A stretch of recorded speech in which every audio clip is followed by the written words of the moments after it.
गुरु नानक सिखों के पहले गुरु थे। उन्हें नानक, नानक देव जी, बाबा नानक और नानक शाह नामों से भी संबोधित किया जाता है। नानक अपने व्यक्तित्व में एक दार्शनिक, एक योगी, एक गृहस्थ, एक समाज सुधारक, एक कवि, एक देशभक्त और एक विश्व बंधु, ये सभी गुण समेटे हुए थे। मैं हूं गजेंद्र जगराम। आगे बढ़ने से पहले चैनल को सब्सक्राइब जरूर कर लीजिए। आज हम गुरु नानक देव जी के चरणों में शीश नवाकर उनके हुक्म से उनके चरणों में कुछ समय गुजारने का प्रयास करें, ताकि उस महान सूर्य पुंज को थोड़ा बहुत समझ पाएं।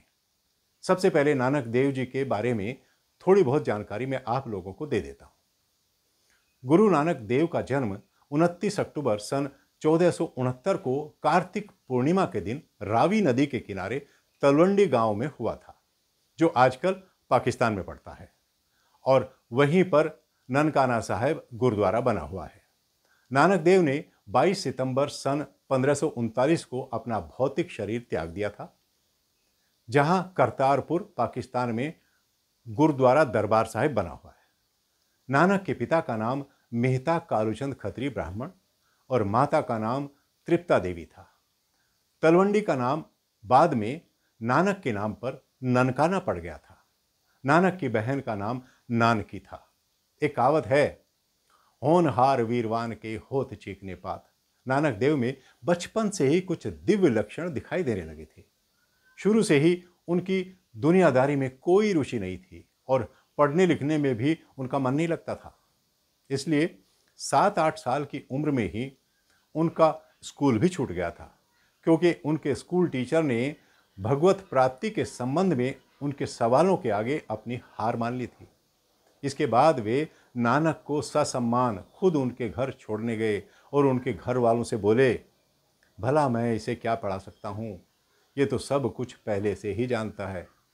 इसके बाद नानक अपना समय आध्यात्मिक चिंतन और सत्संग में बिताने लगे। उनके बचपन के समय में कई चमत्कारिक घटनाएं भी घटी, जिन्हें देखकर गांव के लोग उन्हें दिव्य पुरुष मानने लगे थे। नानक जी की शादी 16 वर्ष की उम्र में ही माता सुलक्षणी से हो गई थी। जब नानक देव 32 वर्ष के हुए तो उनके पहले बेटे श्रीचंद का जन्म हुआ था, और उसके 4 साल बाद दूसरे बेटे लक्ष्मी दास का जन्म हुआ। दोनों लड़कों के पैदा होने के बाद सन 1507 में नानक अपने परिवार की जिम्मेदारी अपने ससुर पर छोड़कर मर्दाना, लहना, बाला, रामदास, इन 4 साथियों को साथ लेकर तीर्थ यात्रा कर निकल पड़े थे। इस दौरान नानक देव ने अनेक लोगों को दिव्य ज्ञान दिया और उन्हें जीवन की सच्चाई से रूबरू कराया। हालांकि इस दौरान अनेक घटनाएं घटी, लेकिन मैं आज आप लोगों से सिर्फ एक ही घटना साझा करना चाहता हूं, ताकि आप भी गुरु नानक देव जी की दिव्यता को कुछ अनुभव कर सके।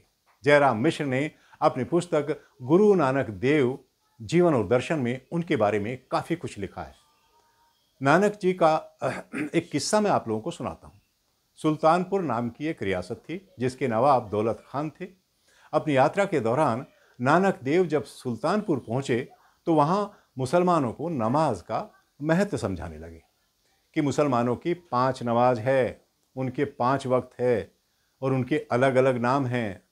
वे बोले, मेरी राय में असली नमाज ये है, सत्य बोलना पहली नमाज है, हक की कमाई दूसरी नमाज है, परमात्मा से सबका भला मांगना तीसरी नमाज है, नीयत को साफ रखना और मन को पवित्र रखना ये चौथी नमाज है, और परमात्मा के यश की महिमा की प्रशंसा करना ये 5वीं नमाज है। इन 5 नमाजों के साथ साथ ऊंची करनी और पवित्र आचरण का कलमा पढ़ें, तभी आदमी खुद को मुसलमान कहलवा सकता है। कुरान की कुछ अरबी आयतों को रट लेना और उनका मशीन की तरह पाठ करना वास्तविक मजहब नहीं है।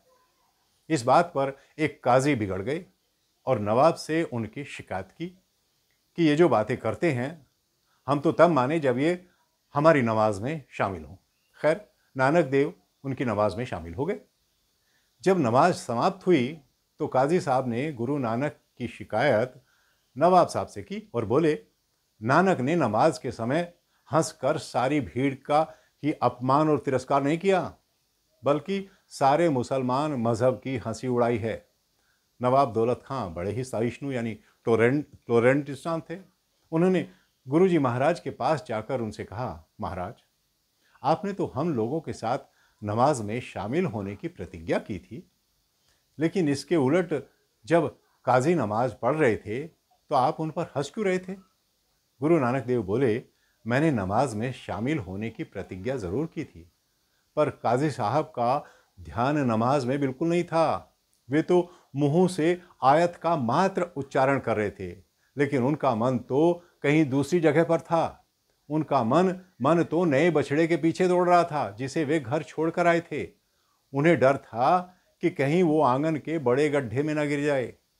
इस तरह वो नमाज नहीं पढ़ रहे थे, बल्कि नमाज के समय उनका मन अपने बछड़े की सुरक्षा में ही लगा हुआ था। इसलिए मैं उन पर स्वाभाविक रूप से हंस पड़ा कि हम अपने आप को दुनिया में कितना धोखा देते हैं। नानक जी की बात बिल्कुल सच्ची थी, इसलिए काजी साहब का चेहरा शर्म से नीचे झुक गया। लेकिन उन्होंने हिम्मत बटोर कर गुरु महाराज से कहा, लेकिन नवाब साहब भी तो नमाज पढ़ रहे थे, इनसे बढ़कर तो सच्चा मुसलमान कोई है ही नहीं, आप इन्हीं की नमाज में शामिल हो जाते। गुरु नानक बोले, बेशक नवाब बहुत ही भले आदमी हैं, पर ये भी नमाज में नहीं थे। इनका शरीर तो मस्जिद में सजदा कर रहा था, पर इनका मन काबुल में घोड़े खरीद रहा था।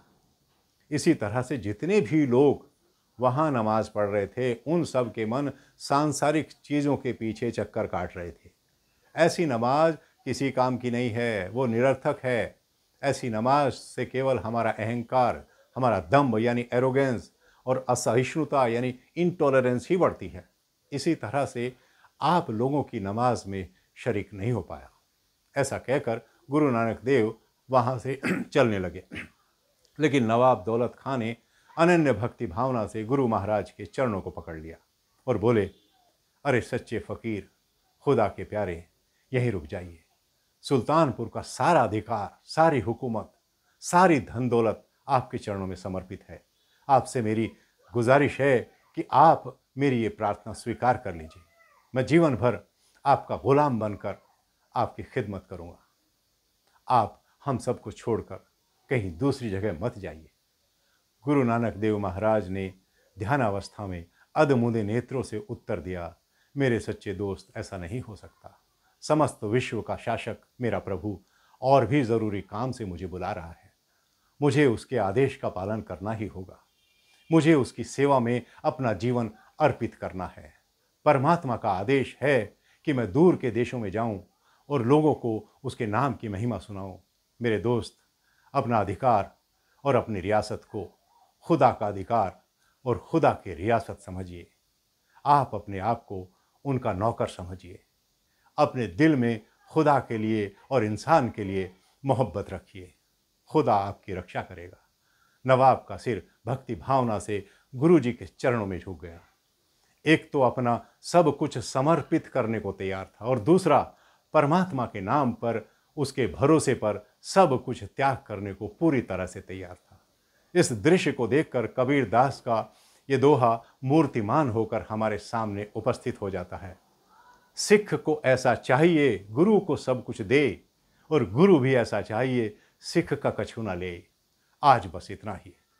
अपने कमेंट्स ज़रूर लिखिए, मुझे इंतज़ार रहेगा। अब चलता हूँ, फिर भेंट होगी। नमस्कार।